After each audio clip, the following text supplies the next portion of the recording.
Hello, supporters of Minneapolis Public Schools. We're going to talk a little bit today about what happened at this week's Committee of the Whole.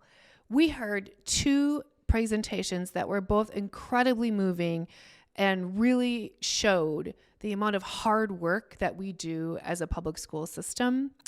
So the first presentation that we heard was from our English as a Second Language Department, or ESL, and we heard all about the amount of strategies and hours and innovative things that we are doing in order to welcome this influx of newcomers that are coming into our country and have been. So under President Trump, we really had a decrease in immigration, and a lot of those programs either shrank up or sat dormant, or folks started doing other things, and then the swell comes in and now our district is adjusting.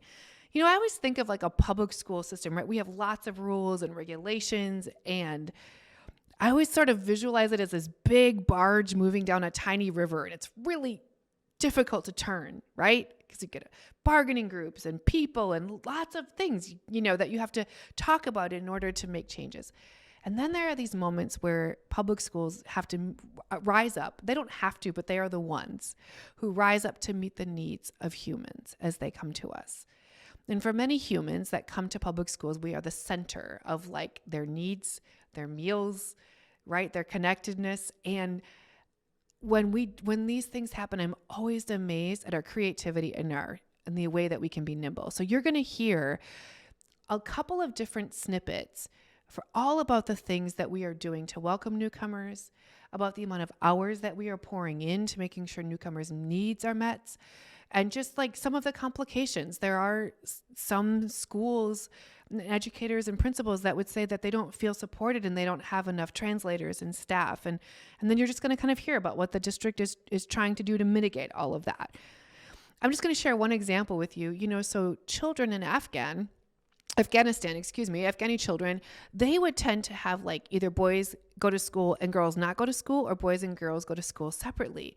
And so one of the remarkable things that our district has done is have an Afghan welcoming night and dinner where they just talked openly with the parents about how in America it is very happy and healthy for all children to go to school together, and to really just help kind of acclimate that. Like that is just beautiful public school work.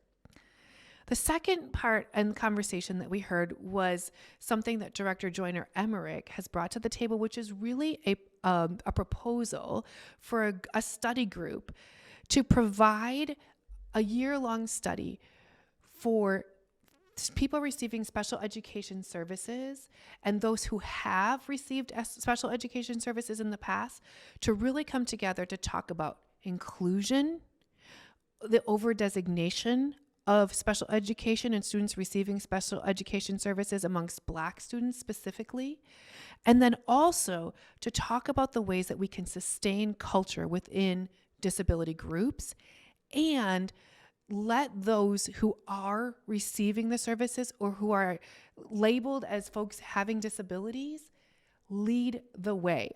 This is some legislation that happened in the 80s, that this was supposed to be something that we offered. And our public schools, and not just Minneapolis public schools in general, are very far behind in thinking about these problems and thinking about how we are actually meeting the needs and who gets to decide what services look like. Should it be caregivers? Should it be educators? Or should it be those themselves who live in that seat?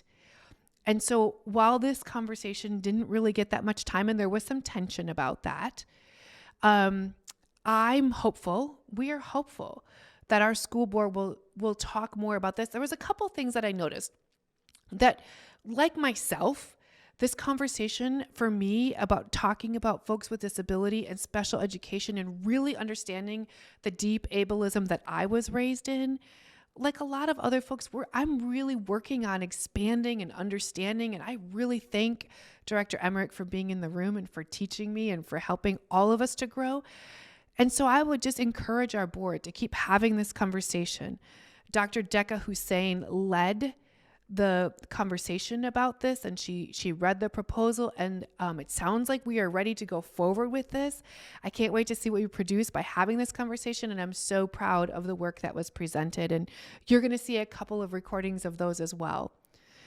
That's what happened at this week's Committee of the Whole. We'll be back again to talk in a couple of weeks for the school board meeting. It'll be on February 13th. And until then, thanks for supporting Minneapolis Public Schools.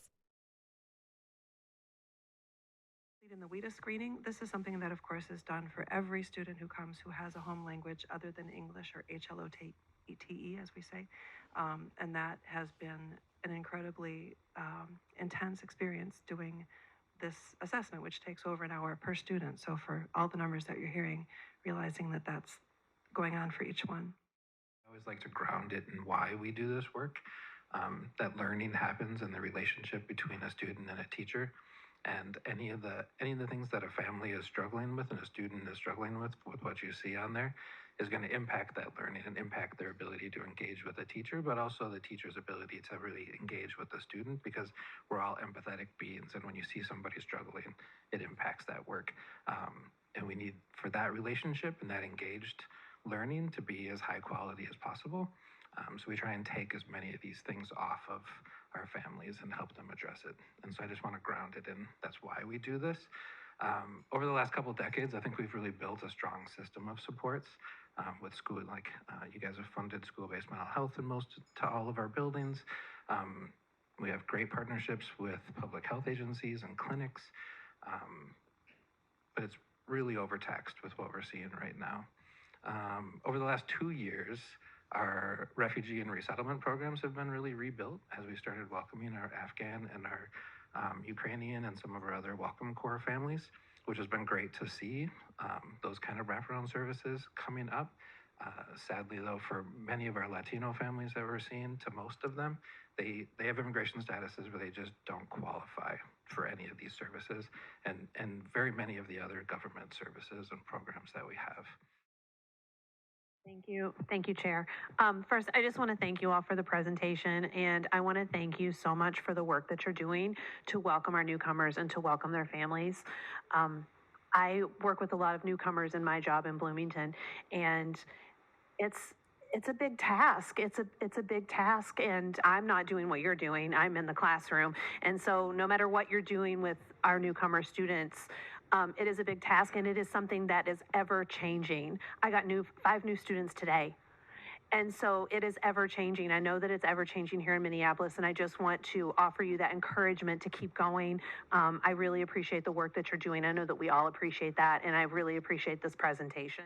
All right, we will now move to our next and final item, a chance to hear about the information prepared in response to School Board Resolution 2023-0037, which directed the interim superintendent to develop a recommendation for how to form a work group to focus